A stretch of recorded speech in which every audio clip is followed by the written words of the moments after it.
So these are in no particular order, but we're going to start with this one here that's really directed, I think, to you, John Henry. It's a four-part question, so we'll just do one at a time, though. The first is, can you give us the 30-second version of how you went from violin to philosophy? Carpal tunnel, Providence, and that's really the reason, actually. All right, that was the 3-second version. Yeah. So that leads into, I think, to a longer, more substantial question about both of our evening sessions from on art and on music last night. Could you comment on the training of artists to translate and express these truths that we've been talking about this week? If we want to avoid kitsch art, then people need to be trained in their skill, in the intellectual tradition, and in their faith formation. However, most Catholic colleges don't have a strong fine arts or music program. To seriously study, they have to go to a secular environment. How can we support them in their training, aside from great summer programs like this? I think that's definitely part of the answer. And how can we encourage the creation of art that does go deep and that doesn't run away from hard truths? That itself is a multi-part question.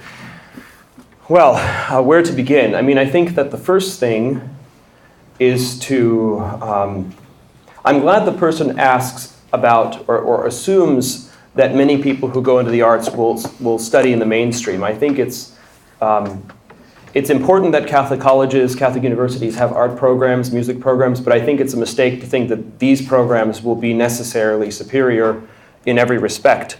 For example, in the performing arts, it's just unlikely that especially a small Catholic university is just going to overnight have a tremendous music program. That's maybe anyways not as dependent on these issues of these intellectual issues. I'm also not sure whether passing on the craft is necessarily a remedy for not falling into kitsch. I think the kitsch is more tied to sort of the animating spirit of the arts. It's in the idiom. It's in the way in what's being sought to be represented. I mean, as Michael Wallstein said, some of those kitsch images he showed were still clearly produced by skilled artists and skilled people who had a technical ability. So, and in particular in the realm of religious art, which is what tends to interest Christians the most, or interests us a lot, so architecture, sacred music, painting, that's, as Roger Scruton says, the arena where the kitsch fly loves to lay its eggs. It's particularly vulnerable to kitsch. And my own sort of, I mean, to put it in very general terms, I tend to think that much of what Catholics produce, sometimes there's something really significant, but often it's not significant, and often it's not significant and it's kitsch. So it's not like we're particularly better. I mean, when I think of some of the more important, for example, composers of religious art today, they're not particularly. I think of Morton Lauridsen. He's not even. I don't know if he's a Christian at all, but he writes some of the most significant religious music of the day, and it's not kitsch. It's also very popular, which is interesting. Sometimes people produce good things, but it never catches on. But this is a man who's produced works that are widely performed by Protestants and Catholics alike. So, I mean, I don't know how to answer the question any more concretely. I mean, I do think that it's critical that all Catholic universities take the arts seriously. I think there's a tendency to intellectualize our formation, and so every school should seek to have a school of art or a school of music according to its resources, the people it can get. But I do think that there has to be, I think it probably can't be led, it's not enough for a university to say, we need to have one of these and to spend money on it and to assume it's going to work out. It really rests in the ability to entrust it to someone who can lead this, someone who will have that eye for kitsch, the ability to attract artists to join the faculty.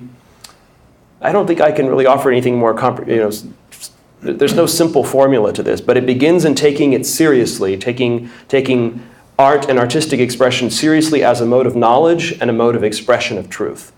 I think once that happens, you're on the right track. And then from there, it really is more in the hands of of capable individuals.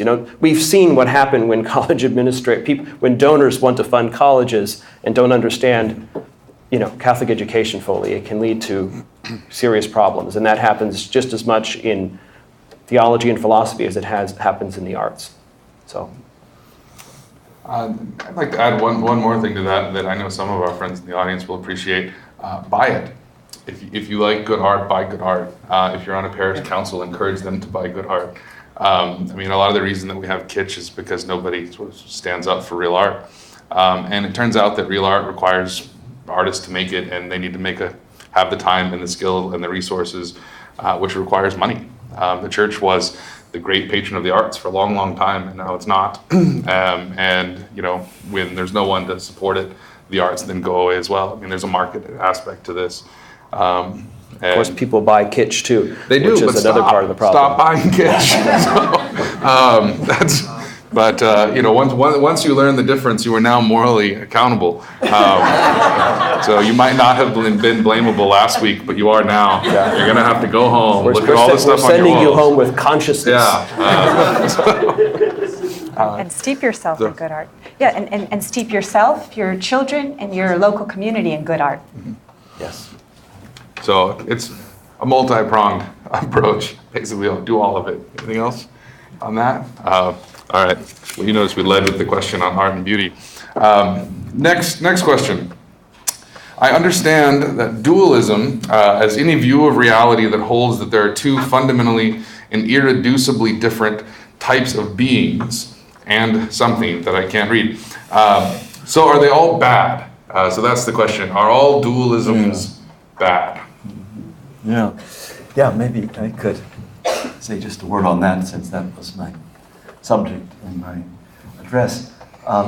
No, I think we cannot say that all dualism is bad. That is, there is a fundamental duality of matter and spirit in the makeup of the human person.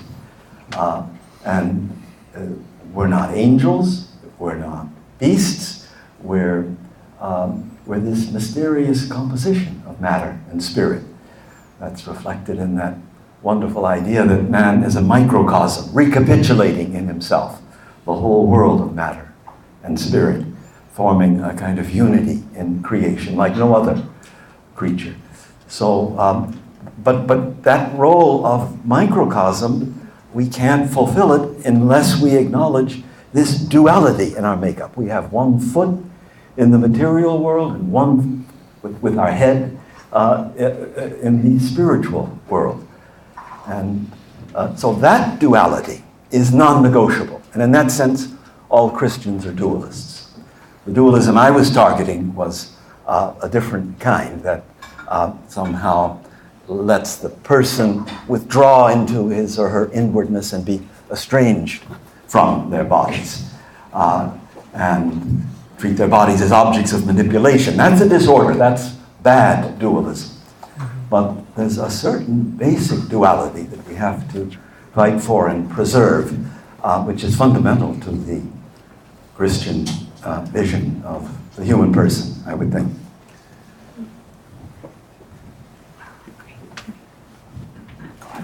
Just to add a little bit to that. Is that on? Is it on? Yeah. Try this one here. This one's a little. Yeah, try Just for an analogy that might help to see how you can have unity and multiplicity. If you think of the Trinity, you have the three persons of the Trinity forming one substance. Now, this is a theological mystery, yet I think it's not a bad reference point with the body, because people want to insist that the body and the soul really are one. Whenever I speak of two in my classes, my students are always concerned. Oh, but we thought the person was one. Well, it's not unprecedented, right? But we have some other realities on the horizon that we can refer to see that there can be multiplicity and unity, and I think the Trinity is sort of not a bad analogy there. Even around question 75 in the Summa, where Thomas talks about the body and the soul, he actually refers to the body and the soul as two substances there. It's a different approach than Augustine, but But I could look up the passage, but I'm not going to. So it's this idea of making a unity dualism rather than a separation dualism. Even with the separated soul after death, it's not an accident. It somehow stands in itself. All right, next question. So I've heard over and over at this conference that we are made, or that we are created, or that we are a gift. If we take seriously the theory of evolution and use the term evolve, does this story change? Are there any implications on personalism, theology of the body, or sexual ethics if we take the theory of evolution seriously?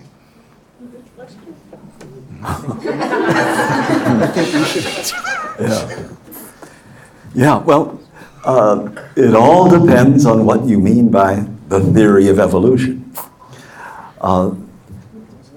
If with Darwin you think that the human person is just different by degree from the subhuman animals, then the theory of evolution has undermined your Christian anthropology.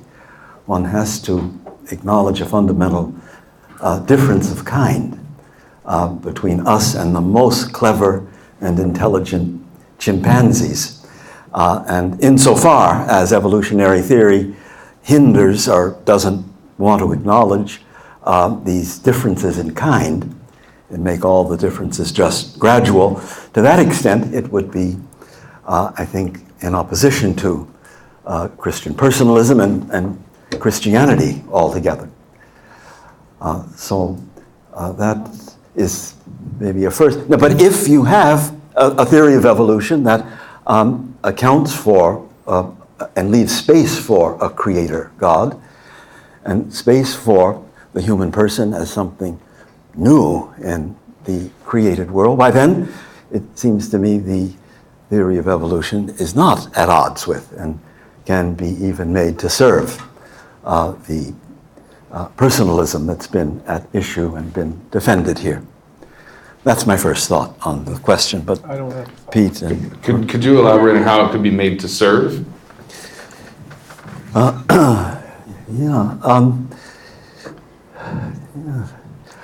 you know, the theory of evolution can aid us in thinking about the unity of man with the rest of creation. That certainly is fundamental, that we don't just erupt in creation like aliens, but that there is this continuity like I was saying, to be a microcosm of creation, there has to be this continuity between the whole material world and something in our being. And so the evolutionary story certainly helps to think about that continuity with the world of creatures below human beings. So in that sense, evolution needn't be antagonistic to. And I think when John Paul made some statements very favorable to evolutionary theory, he was thinking of evolutionary theory that is philosophically sophisticated enough to leave a place for this singular position of the human person. I'm always reminded of the the line by Chesterton that the thing about the missing link is that it's missing, right? And that in any theory of evolution, as long as there's space for this distinction of man, that it's not just one after another, but there's something, he says art, in fact, is the signature of man, then you still have plenty of space for this. Next question. Does personhood come from man's rational nature, or does man's rational nature follow from his personhood? You keep looking. You keep looking at me. I'm just looking off into to this end, but everyone else is just moving back.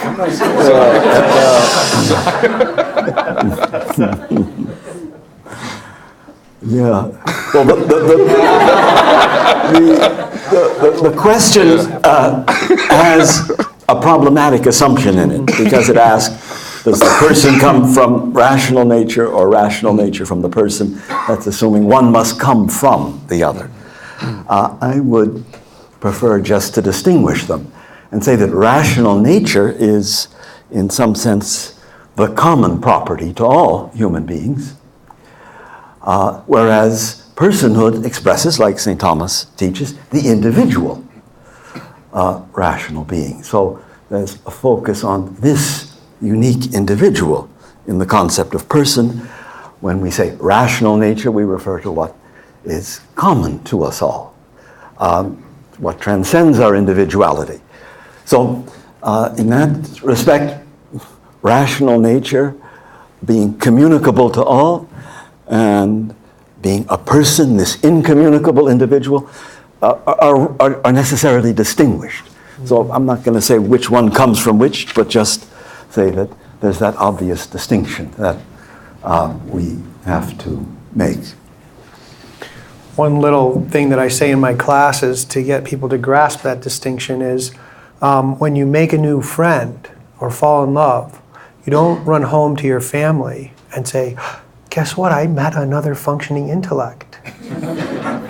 You say, I met a person revealed to me through an intellect or a rational nature which is common to us all, but there's an essential content to you that the people who know you deeply and love you, they see that. That's what inspires love, not seeing a rational nature, but grasping. Let's even just use the word personality. And I would just say that comes, God puts that there from the beginning. I can just imagine some students saying that, though. I know we all have someone in mind. I won't name any names or any colleges, but next question. Do you know, this is a two-part question, but do you know of anyone trying to develop a personalist educational pedagogy, and what are your thoughts about how to personalize teaching? I think we had a whole track on pedagogy. Yeah, So. I'm just queuing you up. Wow. Well, that's also, like the art question, a profound question with all sorts of levels to it. And there are different people, even not in our circles, developing different theories of education and criticizing. We had a little discussion about it at my university that the students actually put on in the philosophy club. And they were thinking about education, and to put it simply, they were realizing that they were robbed during their educational experience because primarily it's all rooted in passing tests. I ask them, did you read Shakespeare in high school? And they all raise their hands. And then I say, can you tell me a scene that really struck you, a whole scene that you remember it so vividly from when you read it? And hardly any of them can. And I say, why is that? And they say, well, we just had to pass a test. So that's one problem with education. And then another is that they brought up in this little panel was how everyone is different. Everyone's unique and learns in a different way. And I can't really develop this now like a theory, but something about the uniqueness of each person gets lost in the cookie cutter educational approach that we have. And so we need to find some way to both increase the level, and I haven't studied this a lot, but in my own classes, the people in my my workshop saw what I do in the class, and I do try to do that in certain ways that I think helps. Did you want to say something? Yeah. Yeah, go ahead. Yeah, so two distinct thoughts. The thought more directly related to the work that we do here is that we are often asked at the Hildebrand Project by people who are not primarily interested in philosophy per se, theology per se, but who maybe we have a donor who has founded private high schools, private classical academies, and his great concern is curriculum or presentation. Can you take these personalist texts and ideas and give them some kind of accessible presentation in, say, a high school context? And we think about this a lot. We haven't made any decisions about what that might look like. And there really are all sorts of different ways that this could go. Also, Rabbi Mark Gottlieb was talking about that with me the other day, and he had other ideas. So we ourselves would see potential there, both at the level of let's just call it, making these difficult ideas more accessible, and even the idea of developing some kind of curriculum. The other thing that comes to mind, because I have small children who are in a Montessori school, and Montessori is a very interesting, I don't know how many of you all know about it. Many people associate it with a kind of freestyle education of small children. And it is very free. And in fact, Montessori's motto is follow the child. And what that really amounts to, though, is it's a much more structured environment than you would think, because the teacher, who knows each of the children and their levels, actually has the very difficult task of trying to be aware of where each child is.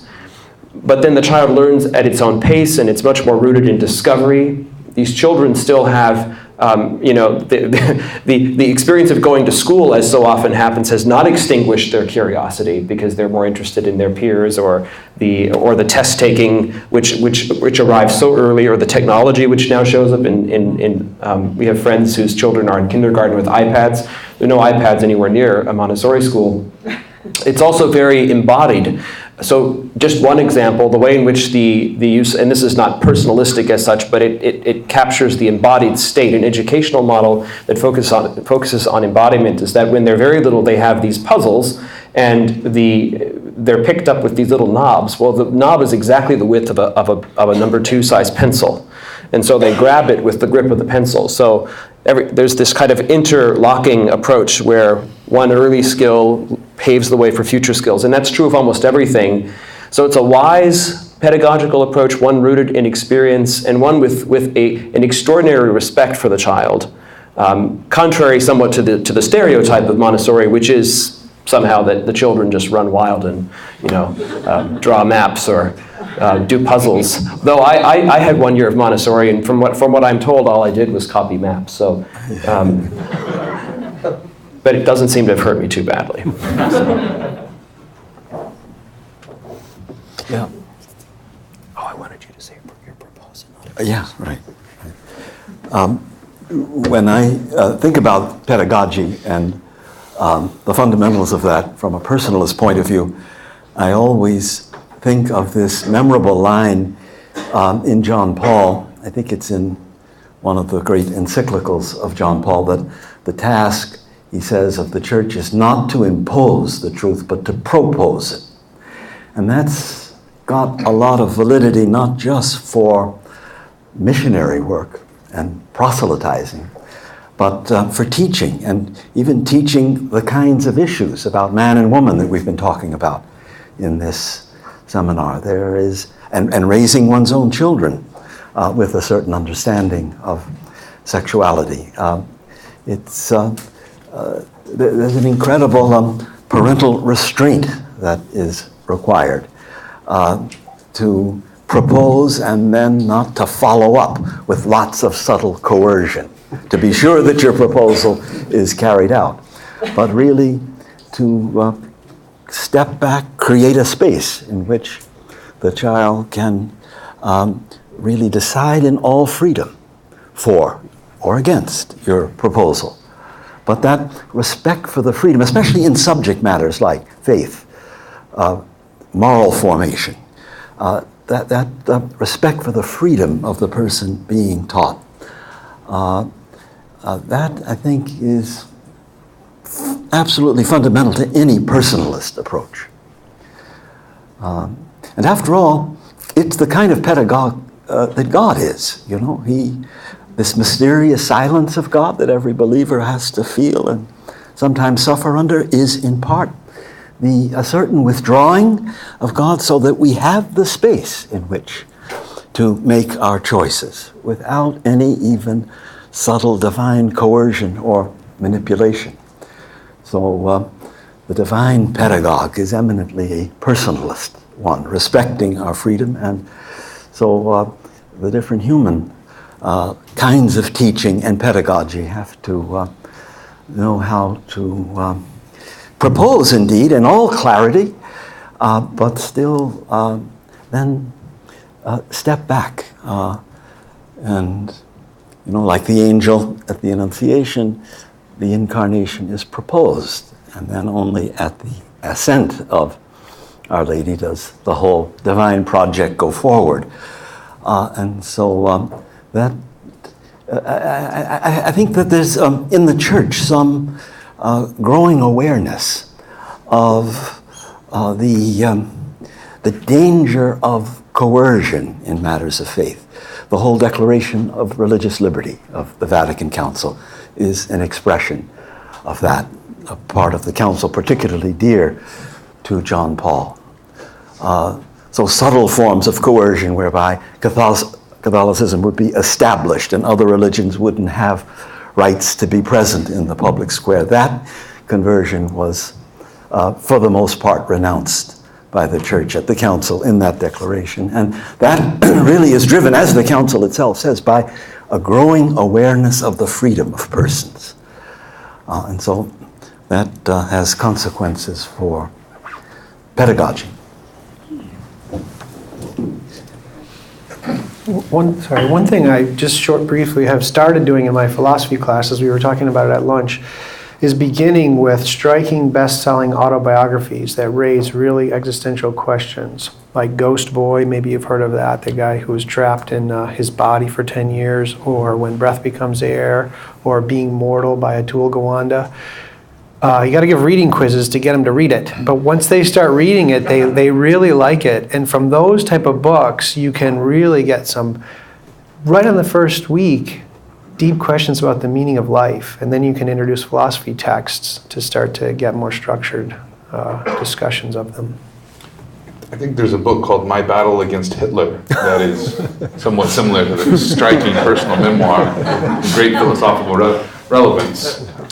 I just wanted to add a small anecdote that I remember maybe Rocco Buttiglione telling us that about the people who would go to John Paul II, his Polish friends, for spiritual direction. And you could imagine, just the inclination just to take the advice, right? I mean, he's John Paul II. He's a living saint in your eyes. But as the story goes, he would ask questions. He might give advice, but he would always conclude by saying, "But you decide. But you decide." No, just tell me.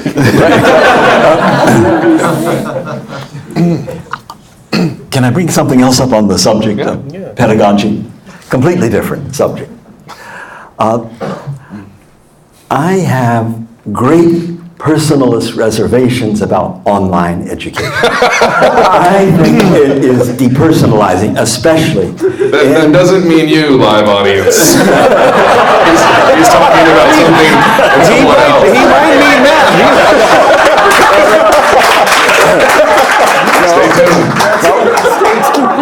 No, the proof of my position is that the audience would prefer to be here in person.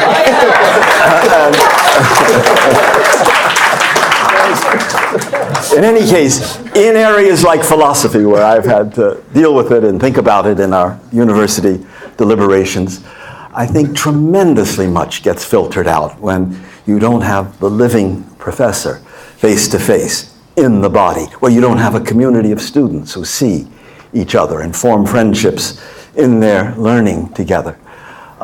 It is, to go back to the theme of embodiment, a painfully disembodied form of learning that treats all learning as something that goes from, intellect to intellect, and the embodied dimension of the human learner gets lost. So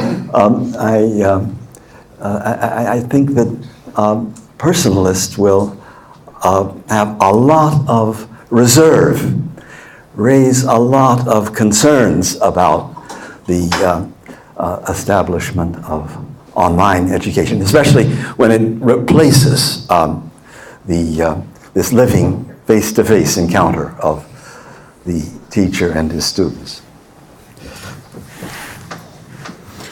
Okay, related to pedagogy, my next question.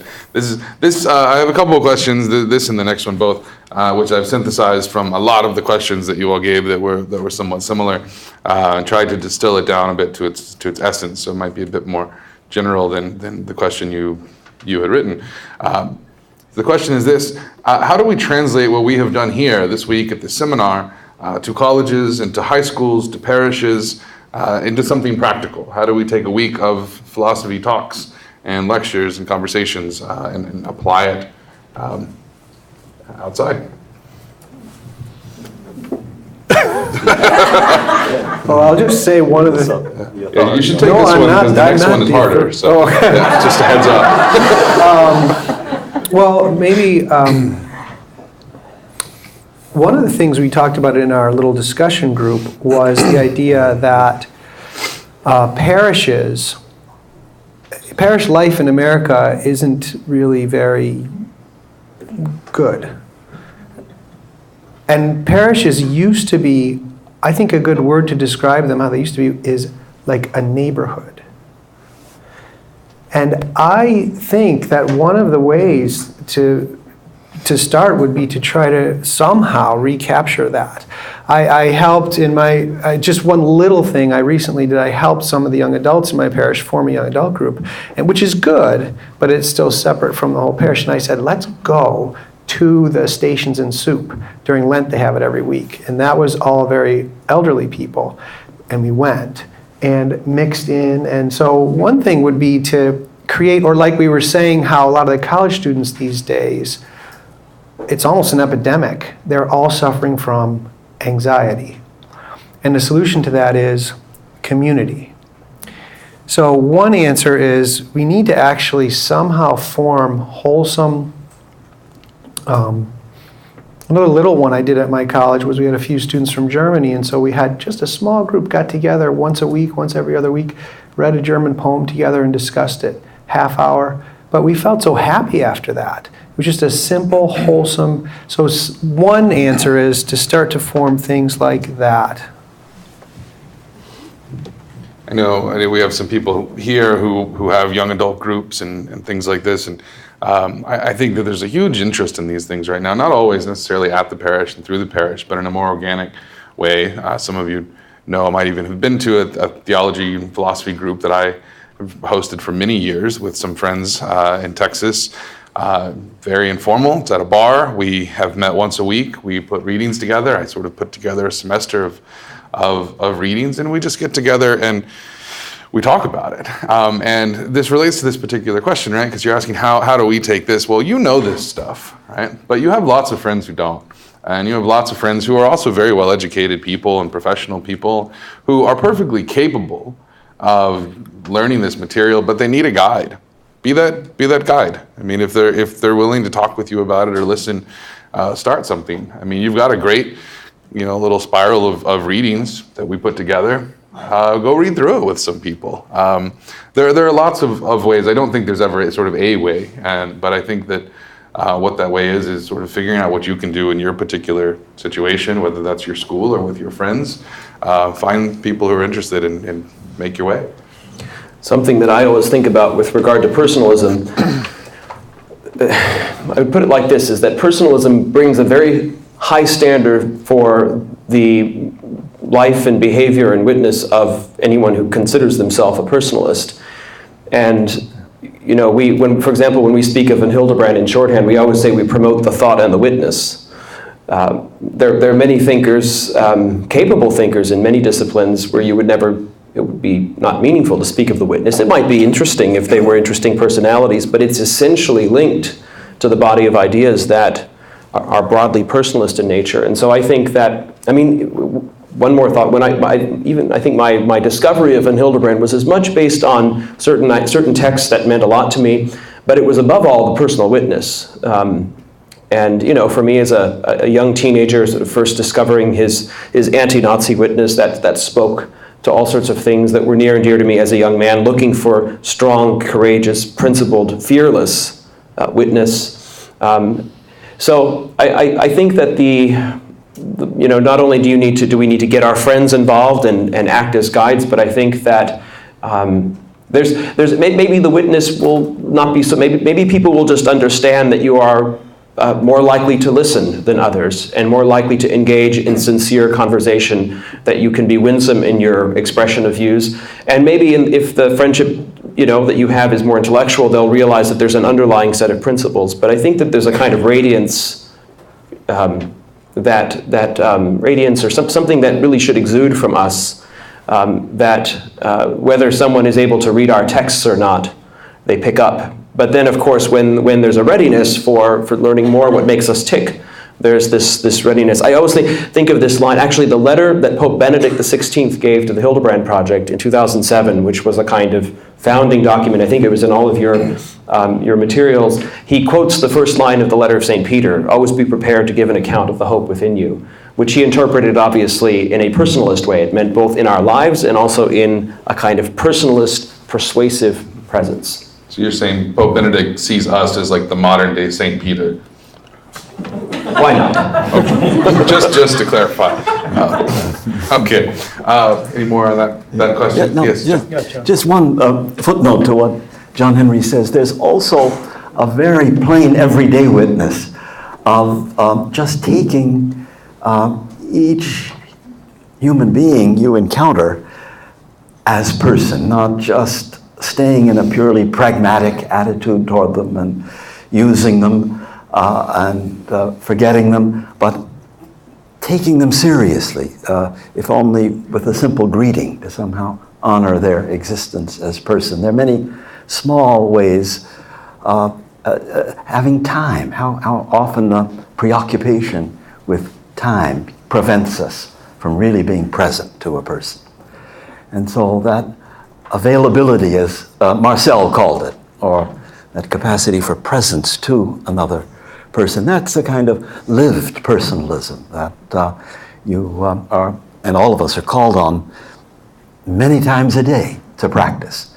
And that has its own radiance and witness if that becomes our signature way of relating to people.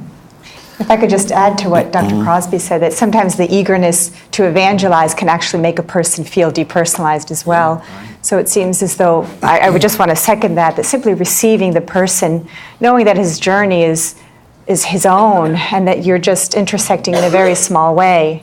And if you're Christian, you can just pray to the Holy Spirit to bring about that moment where you can say something. But I think it always needs to be in response to the person. And I've, at least in my own life, had to learn that the eagerness to evangelize can actually be counterproductive. Right. In fact, John Paul, in one place, warns against making the other an object of conversion.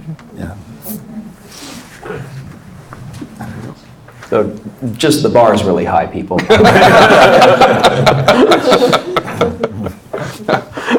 Well, with that in mind, moving to our next question, how do we talk about and present these ideas to people who, for personal or cultural reasons, are strongly inclined to disagree or committed to the opposite?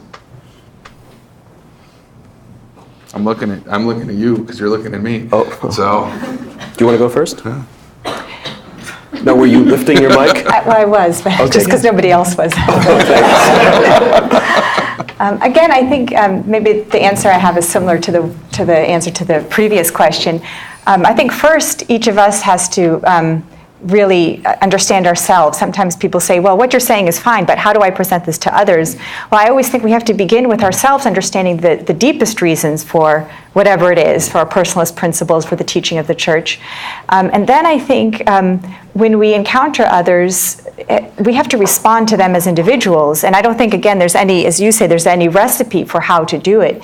But I think there will be that in response to the person, we will have the word that they need to hear at the moment. And that's just one recommendation that I have. Yeah, that really points in the direction of what I wanted to say. I think that the context matters a great deal. So I don't think that personalism means just rolling over and sort of letting people say whatever they want and never responding. I mean, there is also an obligation to speak the truth, but in the right way and at the right moment. So, for example, there are public contexts like a debate, maybe, or a certain type of publication where there's a kind of directness. It should be persuasive and charitable, but where a sort of directness and assertion is reasonable. But in so many cases, the real encounter and the deeper conversation is between I and someone else, you and someone else. And I think that building on what Maria says, really the spirit of friendship is so important. I think that it's come up a few times this week that there's a kind of decline in friendship just in the culture in general, the Opus Dei priest, Father McCloskey, describes being in Rome once. It was the middle of the day during the week, and it was in a piazza somewhere, and there was a table of 10 men sitting together having a meal. And it was a work day, and they were obviously, professionals, and they were going to go somewhere else, but there was a time in the middle of the day. Now, granted, these are Italians, so maybe we can't follow in those footsteps. But nevertheless, he was struck by the emphasis that they placed on friendship. But I think that there's and the bar for friendship is very high, because it can easily feel to someone that, well, your friendship is really just so that you have a kind of access to me so you can push your agenda. So the friendship has to have significant moments of restraint, as you were saying. And I think often that restraint means, for even very long periods of time, not saying what it is that you might like to say. I think in my own family, there are cases where what has to substitute for words is essentially witness, because there would be no ability to hear what needs to be said. But the witness is powerful enough, and there's no doubt between siblings say what you think and what you believe. Now, it can't be a kind of quiet, brooding sort of thing where you're really just, they know you disapprove. It has to be genuine. But in any case, I think that this emphasis on cultivation of friendships, many of us are willing to let those friendships go because of busyness or not having time. And I can certainly say there are dear friends that I look at now, and I realize if not, the friendship is not what it could be because of a certain sort of just letting it go, not fighting for it, pursuing it. Mm-hmm. So that wonderful context of mutual influence and perhaps in certain cases witness to that person is lost. You lose a certain right to exert an influence in their life when that friendship passes away. I would like to connect the question back to the pedagogy one, and that's deeper, what you just said, than what I'm going to say. But one of the things I've been doing because in our culture, not only have we lost friendship, but we have, like on TV, just these people barking at each other who disagree with each other. And so one of the things I've been doing in my classes, I made up this thing, I call it charity and clarity. And the students quite like it. I say it on the first day, and I say that in this classroom we're going to do charity and clarity. And charity means listening to another person. So, especially one who disagrees with you, so well that you can say back to them what they think and their reasons for holding it, and they say to you, yes, that's right. In fact, if you can do it really well, I tell the students, the person will actually think you agree with them. Not because you're trying to trick them, but because you actually interiorize their view and why they think it. And then I say, after that, you can decimate their view with your argument, but you have to make sense. That's the clarity part. So I say there's going to be no name calling in this classroom. And even if it takes you time to make sense, that's okay. But you have to give reasons and explain why. And one thing I add to that in the classroom is I say, if someone in here is disagreeing with something you feel very strongly about, you're going to have emotions bubbling up inside you. And I tell them, it's okay. Let those be there. Just let them be there and keep listening. And that sort of gives them the freedom to listen to each other like this. That's a very good point. I'll add one thing that's a bit different in its direction, and something that I've talked about with some people here this week. And getting to the hard point about how do we talk to people who disagree, right? Who don't want to hear it, who aren't open to me being convinced. One of the things that I have found, and I know a lot of people have found, is that just don't talk to them about the thing you disagree about. Talk to them about something else. Go deeper. When you meet people who are committed to a life of fornication, there's usually something else going on. It's not that they just really, really like this, right? It's, this is the teachings, the sexual ethics that we're reading in Hildebrand and in Watiwa. These are things that lead to love, that lead to true friendship. If you don't follow them, you aren't going to have love and true friendship. So what are you going to have? You're going to have loneliness. You're going to have anxiety, right? Talk to them about that, right? I've often found that when you can really get down to a place where you trust each other, and this isn't a tactic, it's not a skill, like it's actual friendship, you find that really the person is in despair. Really the person lacks hope, right? And they have adopted this lifestyle because they don't have any hope that something else better would work. And then at that point, you can become a witness to hope. The arguments will come like they follow, but you have to have that foundation first. So, anything else on that topic? Okay, next question. How would you respond to the critique that Hildebrand's view of love and marriage is too lofty or idealistic for most people to follow? Well, I first want to say that von Hildebrand is working as a philosopher, in the capacity of a philosopher when he's, for example, writing his book on purity. And the job of the philosopher is to discover the true essence of a thing. And so see him as first and foremost laying out the true essence of love and marriage and sexuality and so forth, right? You wouldn't want a philosopher to come around and start describing the state of the world and say, okay, this is what marriage is, or this is what sexuality is. So just from that perspective, know that that's what he's doing. And I think it's funny because I feel as though in all areas of life, we cope with that distance between what our ideal is and where we are. And I think we should do the same thing, peacefully cope with the distance between what the view that von Hildebrand gives us, which is actually meant to be a gift so that we see the beauty, the preciousness, and the gift and the value of this region of human existence. And then we peacefully, like in all other areas of life, just continue to know that this is why we live on this earth, right, for 40, 50, 60, 80 years, in order to slowly grow. And I think that we do the same in this area as in any other area of life. So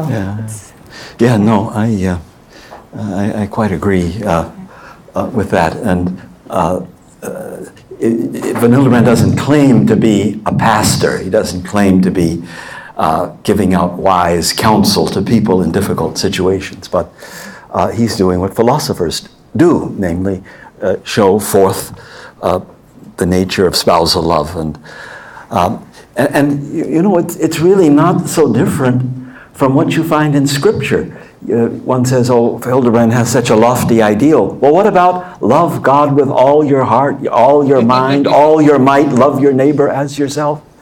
We don't get much closer to that ideal in our everyday life than married people get to the Hildebrand idea in their life. So, it's like you say, there's living with a certain tension between the good that we're committed to and our falling short again and again. But I think that's, that's maybe not the last thing to say on this subject, but the first thing, that there's a contribution all of its own in the vision of love, you know, uncontaminated, unwounded, undefiled. We need that vision to orient ourselves. But we also need, you know, wise pastors and counselors and advisors to give us something that von Hildebrand does not give. Yeah. I also agree with that entirely. I think that that's how one has to take what von Hildebrand is laying out in this work. I will also say, and maybe this goes in part towards the sense that I know people do have. You're not the first to express the idea that this may be too exalted a vision, that von Hildebrand does speak not just in exalted terms, but there's a kind of, it's described in terms of extremely powerful and sublime, well, two things. First of all, very heightened emotions, joy to the highest, bliss, and so on. And sometimes I think people just find that sort of hard even to access what that looks like. So it's one thing to say it represents an ideal, but it's sort of cast in this emotional language. And then it is true that von Hildebrand does speak in superlatives. It's you know, the highest, greatest, most beautiful, or he loves to use that expression, a chasm separates these things. And I think that to some extent without saying it's just a manner of speaking, there is perhaps also a kind of mode of expressing himself. In our translations, we find that in the German, it's not quite so over the top. There's a certain sobriety, and yet the English sort of immediately it can get over the top, and so sometimes he'll put it in the superlative, and in our translations, we feel that we capture more or less what he's trying to say, but without having to go that far.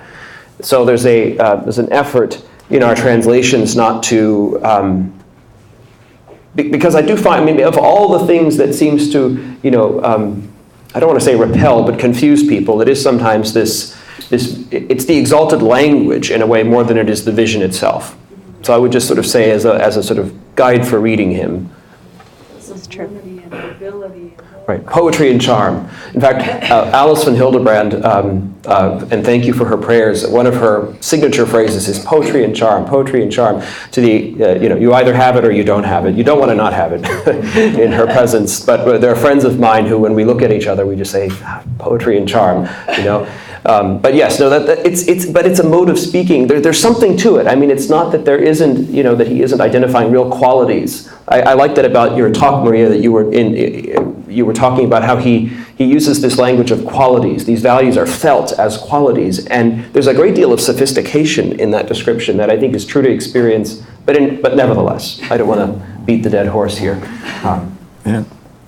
Maybe one could add, just acknowledging a certain limitation in Van Hildebrand, that the account of married love is pitched in extremely intense affective terms. This delight that each takes in the other. Or in German, this ineinander Blick der Liebe, this looking into the eyes of the beloved. And there is perhaps an insufficient acknowledgement of dark moments in a married life, and insufficient acknowledgement of the necessity of the will hanging on to the commitment and the truth, though one doesn't feel much. And so maybe that stress on the affectivity of spousal love, to maybe a certain neglect of the role of the will, especially in dark and barren times, that perhaps is a real limitation in Van Hildebrand, I would grant. Okay, our next question is a long one from the email. I'm just going to read it. How do we use personalism to get ahead of the curve on euthanasia while not using Catholic language, because this alienates secular people and requires a philosophical grounding? For example, dignity has been claimed and given meaning by the advocates of euthanasia. In other words, how do we take their arguments and worldview as a starting point and reach a better and more attractive conclusion, such that they then grasp that dying with dignity actually means, for example, a provision of love and care until actual death? It's a long one, but it's worth reading. It's kind of gets dramatic. We failed on abortion and more recently same-sex marriage by arguing, for example, for the good of children. However, same-sex couples were seeking the kind of recognition accorded to others, and so arguments that did not address this in a positive light seemed unloving. We risk the same problem with euthanasia. Here is my prediction. I'll tell you whose prediction it is if you want. Is it you? Yeah. Here's my prediction if we lose. By 2030 or earlier, a truly authentic life will be one in which you freely choose the manner and moment of your death, i.e., we will equate euthanasia with authenticity. Yeah. Go. All right. Well, it would take longer to sort of work out the whole thing. And I'll just say a few things, and then the other people can comment. One thing I sometimes do with this is say that both sides in the euthanasia debate claim that they are the compassionate and loving ones. But one says, never kill. That's the opposite of love. And one says, kill. That's being compassionate. So there must be some opposition there in the understandings of love. And I think a first step to get at what it is to notice that there are opposites to love. There's more than one opposite to love. The most obvious opposite to love is hatred. Most people who are participating in euthanasia with a family member don't hate the guts of the person they're killing. So that's not the opposite to love. Another opposite to love is use, which is the one that Voiti was talking about in Love and Responsibility. But a third opposite to love is abandoning somebody, or being indifferent to someone. That one is, sometimes in this part of the discussion I say, if you want someone who should love you, doesn't love you, is it better to be hated by them or ignored by them? And most of the students will say it's better to be hated, at least they're paying attention to you. So I think that you can develop an argument, and I won't go into a lecture right now, that the specific opposite to love represented by euthanasia is abandoning a person who's particularly vulnerable, which is precisely the moment when they most need to be surrounded by love and care of their family and friends. Euthanasia is like the rest of us closing the door on them. And I don't know, I've written some things against the philosopher Peter Singer, and I don't know if you know the story, but he's the biggest promoter of euthanasia. But his own mother fell into the category of a non-person but living human. He has that category. He says those ones you can kill. And he and his sister spent a great deal of money on home health care, caring for her until her natural death. And he was asked by a reporter on that, and he was caught off guard, and he said, well, I think it's different when it's your mother. He said that. And it's in the New Yorker magazine, September 6, 1999. And a lot of people wrote against him on that. And Peter Berkowitz wrote a scathing critique titled "Other People's Mothers." So love, it has a cognitive dimension. There are some dimensions of the universe which you would not know unless love was present. And I think the answer to the Singer's real answer is it was his mom there. And he wouldn't answer the question. He still hasn't answered it. Unfortunately, he said later, because so many people asked him, he published his answer, which is, I committed an immoral act by caring for my mother because it violated my utilitarianism. I made a mistake. But the thing is, the critics of Singer were not criticizing him for hypocrisy. We sort of were. But we already knew that he violated we wanted to know why. Why? And I think the reason is love opened up his mind to his world of values that caused him to behave like a Catholic in the case of his mother with respect to the euthanasia question.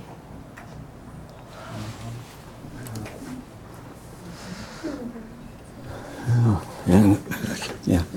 Well, that's very wise, I think, to bring up that idea of abandonment, being abandoned, being desperate and wanting to get out of life rather than live in that state of abandonment. That's a very personalist principle, that persons are made to love and to be loved and to live in communion. And when that's cut off, then they're in a position where it's quite understandable that they are tired of life. I was struck by the fact that 104-year-old scientist in New Zealand who flew to Switzerland recently to take his life was living all alone. He had children and grandchildren. He wasn't living with any of them, living all alone. And so one really needs to see that request for physician-assisted suicide. One ought to, in a personalist spirit, listen closely and hear the cry for communion, for another person, for an interchange of love. That one has to assume would take away the impulse even to seek the physician-assisted suicide in most cases. That's exactly right. Pain is not the reason why people ask. And the words "please kill me," they don't mean "please kill me." They mean I feel like a burden, or I feel unloved. Or they might be in pain, but when you relieve the pain and surround them with love. Wesley Smith writes about this, Forced Exit. I would recommend that book. And another book that just came out, which I was honored to ask to review it before they published it, Cascade Publications from Oregon. The title, I suggested they change the title, but it's called Why You Shouldn't Kill Yourself. But it's by a woman named Susan Windley. I can't remember her last name. I'm sorry, I don't know her personally, but it's excellent. And she goes through 5 what she calls tricks of the heart. And it's very personalistic, short little book, talking about, like what you just said, don't listen to the words, listen to what's going on in the heart. And she delineates 5 of them that are very helpful. All right, we're just about out of time. We're going to ask a couple more just short questions that we have here. I hate to move on from that topic. That was just such a moving answer. What role does contemplation, or silence, or stillness, or prayer play in the development of interiority that is so central to personalism? Do you want to answer? Receptivity. We're all just showing the role of silence. Witness.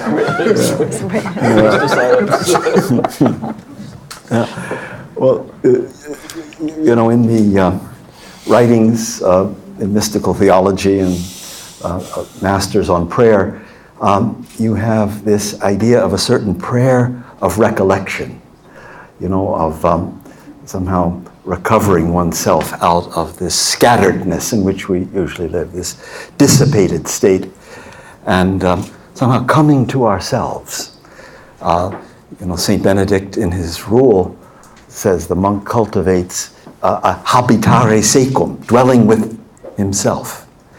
And that's what recollection is.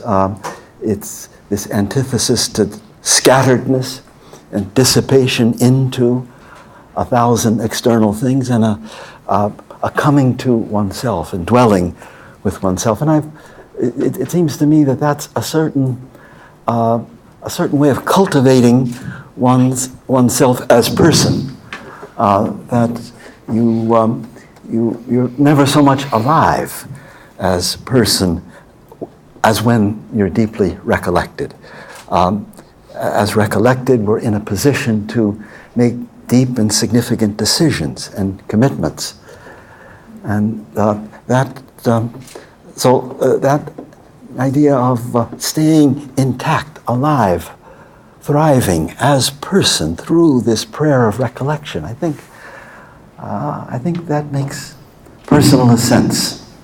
I don't know. Maybe I'll just add one point, bringing it back to the pedagogy. I also think that people nowadays don't have or might not have an interior life or aren't practiced in it. Even just all the gadgets, they're built to make us distracted. And so I do think you have to be explicit when you're teaching. It takes time, but to get them to have a sense of what having an interior life is, or even what it is to sit in a chair and read a novel with your phone in another room. I think there's almost a remedial need for us to reintroduce people to what it is to recollect or have an interior life. Would you say that technological developments are a hindrance to personalist philosophy and personalist life of love and friendship, like online classes? Well, I agree with Dr. Crosby. I like about how John Henry Newman, if I read him right, in The Idea of a University, almost thinks that the personality of the professor is more important than the content. And so I do think the online gets in the way of that. And I don't allow laptops or phones in my class, although they try to sneak the phones on their laps. But I think those laptops, and there's been studies on this, psychological studies, that people who write notes interiorize much more than people who take notes on laptops. And I just also think that, imagine if you're talking to somebody like this. I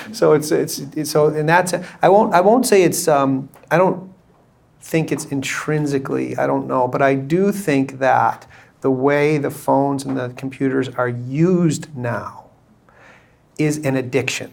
I don't think that's an understatement. And in that sense, it militates against an interior life. Mm-hmm. Yeah, there was a most impressive essay by Andrew Sullivan, I think, in the New York Magazine a year or two ago, describing what he acknowledged was a kind of addiction to his devices. And he describes a retreat, I think a Buddhist retreat he went on. And he describes the agony of those first days without his devices. And then he describes a tremendous inner purgation, a clearing of the air within, something spiritually deeply renewing that came to him from having separated from his devices. But it's very, very powerful, that acknowledgement of an addictive relation that was really disrupting his life, his freedom, and the the painful detox and the tremendous sense of liberation at the end. Just to add it, we strayed a little bit from the question directly, but I think also exposure to nature. Makes a big difference for us to be able to sort of reconnect with our inner selves, and this is something that I find among my students. When I speak to them about it, they've lost a sense of sort of the connection with nature, which I think also helps to overcome these addictions to machines and the artificial, and helps the interior life. Okay, I didn't warn you about this, so I apologize if I put us on the spot. We're almost out of time. I don't really have time for another one of these questions, so I was going to see does anyone have any concluding thoughts about the seminar, either from this panel? Anything you'd feel like hasn't been said that needs to be said, or sung, for that matter, in our last couple minutes? Well, we've all been praised by John Henry, but maybe we could all just give him a hand of applause for organizing this.